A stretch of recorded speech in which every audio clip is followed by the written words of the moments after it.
In this lesson, let's talk about using tables within our HTML5 documents.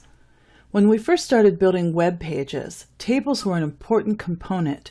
We used them to create the layout of our web pages. So if you wanted images to appear next to text, or you wanted items to appear in a specific spot on your web page, that's what we used tables for, and they were very important in building early web pages.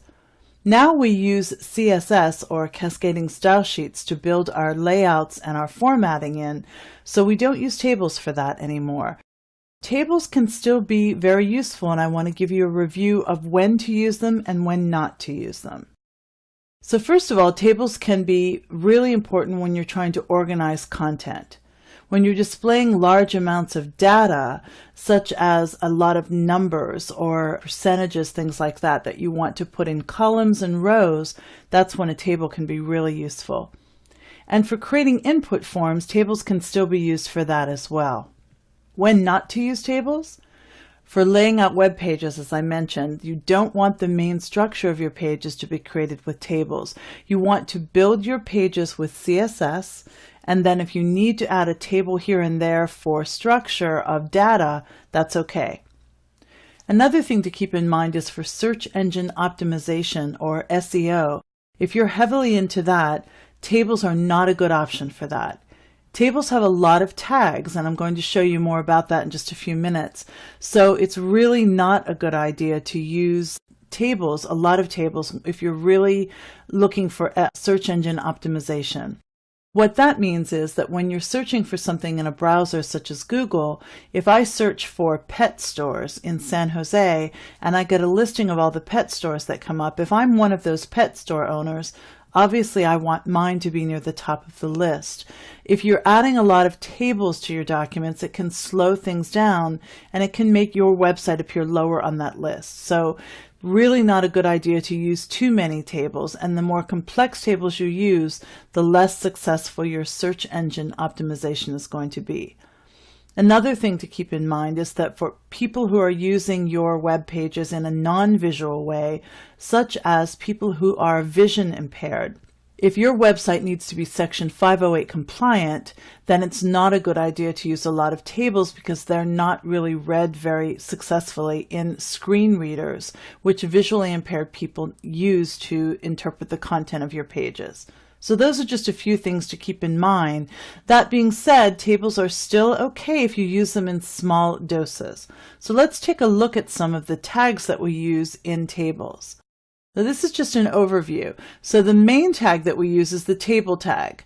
So here you'll see I have a value and an attribute. So this particular table has a border of 1 pixel. You can set up your tables to not have any border at all if you like, but you can also go in here and add a border if you want. Here's my table head. So if I want a table header at the very top, I can indicate that, but I always have to end it. So notice that here's my table tag, and here's my end table tag. Here's my table head, and here's my end table head. And then I have a table row.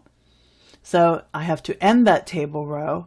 And then for the actual content of the table, we use the TD tag, which stands for table data.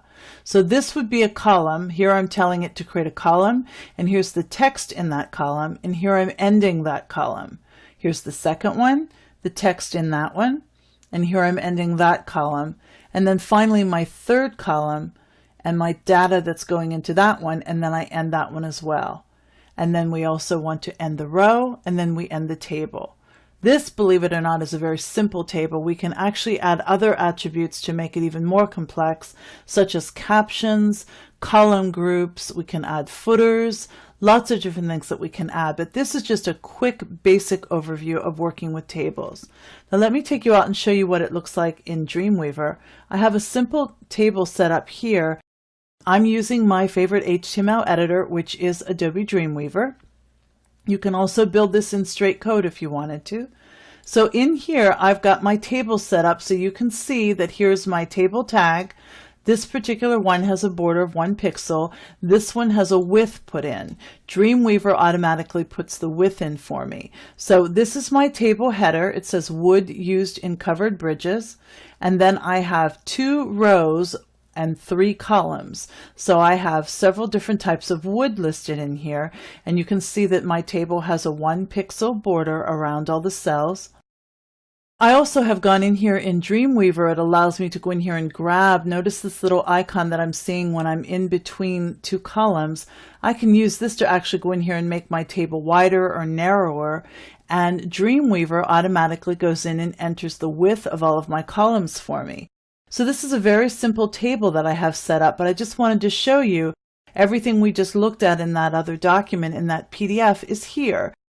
So here is my table, here is my end table.